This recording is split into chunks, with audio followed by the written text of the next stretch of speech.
Back pain இருக்கும்போது easy சேரில் உட்காரலாமா? எங்கள் பேஷண்ட்ஸ்லாம் கேட்பாங்க, சார் ஈஸி சேரில் படுத்தா ரொம்ப ஈஸியாக இருக்கும் சார். பேரே ஈஸி சேர் தானே சார், நம்மளை ஈஸ் பண்ணுறதுக்கான சேர் தானே சார். பேர் தாங்க ஈஸி சேர், ஆனால் அது வந்து ஒஸ்ட் சேர். ஏன்னா உங்கள் பேக் பெயின் இருக்கும்போது உங்கள் மசில் வந்து இரிட்டேட்டாக இருக்கும், டென்ஷனில் இருக்கும். அப்போ உங்கள் ஸ்பைனை வந்து நீங்கள் ரெஸ்டிங் பொசிஷன், அதாவது ஃப்ளாட் பொசிஷனில் தான் நீங்கள் வைக்கணும். ஈஸி சேர்னு பார்த்தீங்கன்னா நல்லா பார்த்துக்கிங்கன்னா தொட்டல் மாதிரி இருக்கும். ஸோ தொட்டல் மாதிரி பொசிஷனில் இருக்கும்போது என்ன ஆகிடும், இந்த ஸ்பைன் வந்து இன்னும் டென்ஷன் ஆகி ஆப்போசிட் டைரக்ஷனில் போக ஆரம்பிச்சிடும். ஸோ இந்த மாதிரி பண்ணும்போது என்ன ஆகும்னா உங்கள் மசில் இன்னும் இரிட்டேட் தான் ஆகும். நீங்கள் நல்லா பார்த்தீங்கன்னா ஈஸி சேரில் படுத்துட்டு எந்திக்கும் போது கஷ்டப்படுவாங்க.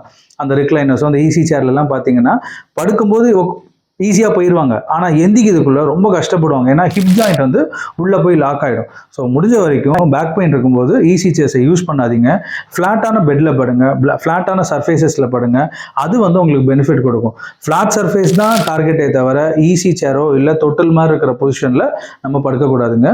ஸோ யாராவது பேக் பெயினில் அஃபெக்ட் ஆயிருக்காங்களா, உங்கள் ஃப்ரெண்ட்ஸ் அண்ட் ரிலேட்டிவ்ஸ் வந்து பேக் பெயினில் இருக்காங்களா, அதுவும் உங்கள் வீட்டில் இருக்க வயசானவங்க ஈஸி சேர் யூஸ் பண்ணுறாங்களா, அவங்களுக்கு இந்த வீடியோ ஷேர் பண்ணுங்கள். ஏன்னா அவங்களுக்கு ஈஸி சேரோட வேல்யூ என்ன, எப்போ யூஸ் பண்ணணும், பேக் பெயின் வந்தால் எப்போ யூஸ் பண்ணக்கூடாதுன்ற அவேர்னஸ் தெரியணும். அதுக்காக தான் இந்த பதிவு. நாங்கள் ஈஸி சேருக்கு அகேன்ஸ்ட் கிடையாது, ஈஸி சேரை கரெக்டாக யூஸ் பண்ணுங்கன்னு தான் இந்த வீடியோட இம்பார்ட்டன்ஸ். தேங்க்யூ.